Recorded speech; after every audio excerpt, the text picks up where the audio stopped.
Today we're boxing up Hershey Nuggets, little chocolates. I've got the milk chocolate. You can use whichever one you want, but this particular box design is made for the nuggets. It fits perfectly, 2 nuggets inside, and it has a cute little design that you can use for somebody's little treat. Let's jump in and see how we can make these. For this candy box, start with a piece of cardstock that is 4 3/4 by 2 3/8, and it can be any color that you want. I'm going to go with the orange and match with the pumpkins that I'm going to use. So first, on this 4 3/4 side, we're going to do some scoring, and I have my scoring trimmer here, and so we're going to start at the first score line at 1 1/8, and then 2 1/8, 3 1/4, and 4 1/4. Oops, let me get right on that line, 4 1/4. And it should look something like this. Now, it doesn't matter which way, but then we're gonna turn it on the 2 3/8 inch side, and we're gonna score it at 1. And I'm using this right here, this one on my scoreboard, or on my trimmer. So now we've got something like this. We're going to do a little bit of cutting. So I like to use my small paper cutters. Now the easiest thing to think of, this is that 1 inch line, and when we have our smaller 1 inch right down here, we're going to cut up to that score line on each one of these pieces here. So just cut up to that score line. And then here on the little bitty piece that's left on this right hand side, I'm actually going to trim it off, but I'm going to do it at a little bit of an angle here up to the score line, and then turn, and we're going to do a little bit of an angle there, so it makes something like this on our cut. And then now for the little piece that's left, let's trim off just a little bit of an angle. That helps with all of our pieces as we begin to fold. So you should have something that's sort of like this. Now on every other one, we're going to do the little corner cut. So first we have this one, we're going to leave it as is, but the second piece here, I'm just going to trim up to an angle at that score line, and also on this side. Trim that up. Take that little piece off. And then we have our solid piece here, and then here we already trimmed a little bit of an angle on the right hand side. Let's do the same on the left hand side. So again, it's just to help make the folding a little bit easier. All those scraps away, and now I'm going to fold on these score lines. We will fold those in, and you can kind of see how our box is going to come together. But we have all these pieces at the bottom. Now we're going to end up, we need to put some tape right here, and I'm going to use my 2-sided tear tape. So I have my 1/4 inch tear tape that I'm just going to put right here along this edge. Trim that off. And then also, as we get ready to fold, I'm going to end up folding in the 2 little pieces that we did the angle. And then I'm going to fold the full-size pieces on top of that. But I'm going to put tape on the bottom. We'll just run that across here on this one that's on the inside. And for this piece, I'm going to put a piece here, and I'm also going to run a piece along this side, mainly so it will just not have any open area, I guess you could say, when we fold it down. So first, I think let's go ahead and handle the little piece right here. I'm going to take the cover off. I went a little too far. I'm just going to roll that over.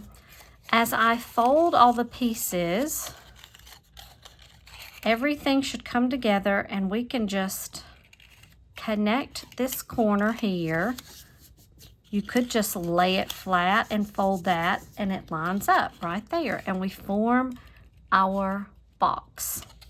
Now for the bottom pieces, now we have the 2 pieces that we trimmed along the edges. I'm just kind of playing with the folds. I'm going to fold those in first. Then I'm going to take the piece here that I just put across that edge. I'm going to take that piece off, the cover off, I should say, and I'm going to fold that down. Make sure your box is squared, all the angles, and if you have to, press it down as you put your box down, and you can press that in. And then we've still got this piece where we double taped. I always have the hardest time getting those papers off, even with my sharp edges. There we go. And then I'm just gonna fold this over to really, so it doesn't collapse on me. I like to put it down, and you can either do your finger down on the bottom and rub it on the table or wherever you got your piece, and it just sets your box up nicely with those 2 pieces of tape there.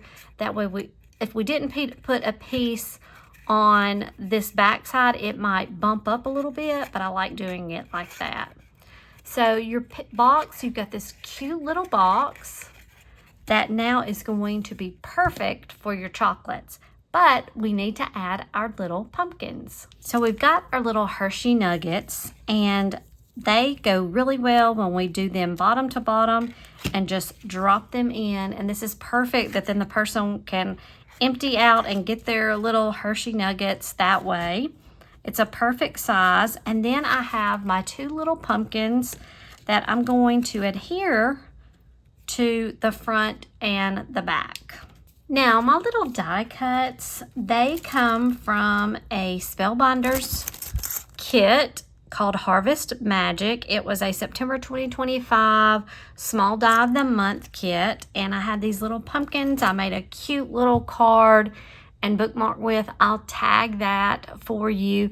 I also have the cute card that I made with the pumpkin, ghost, kitty cat, and all the other little beautiful flowers and things.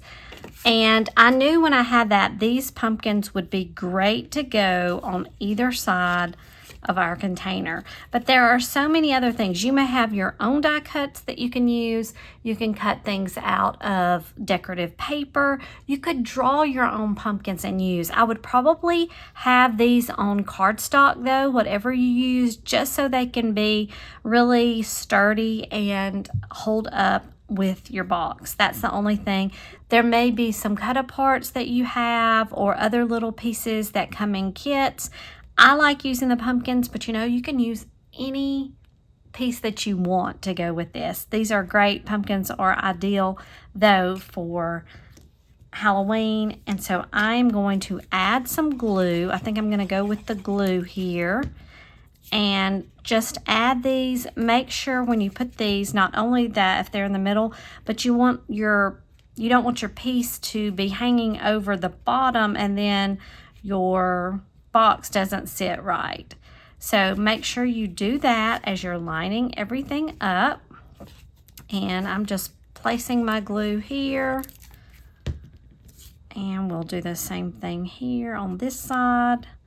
Test it out a bit and just give it a little hold there and let your glue set and dry, and we will be back. And it also is easier if you'll do this with your candies inside, because it just helps with the holding the structure of your box. And here we have our completed little candy treat box. Isn't that cute? I think it would be so great to set at someone's desk with a little treat. It's 2 pieces of chocolate, and you may think, well, that doesn't cost a lot for somebody, but you know, when you have somebody that gives you a little treat like this, you know that they have done it out of, you know, caring for them. And so the 2 chocolates mean so much. So here is what I've got today for the little treat box that I'm using for my Halloween treats. I encourage you, cut out just the little sheets of paper. You should be able to get at least 4 out of one piece of cardstock, if not more than that. I haven't done a full sheet yet, and then have your little die cuts and put them on the edge, and that's a cute little Halloween treat. So I hope you've enjoyed this. I will be back next week with more Halloween treats, way we can do our packaging, but I have lots more projects coming up this week. I'll see you on the next project.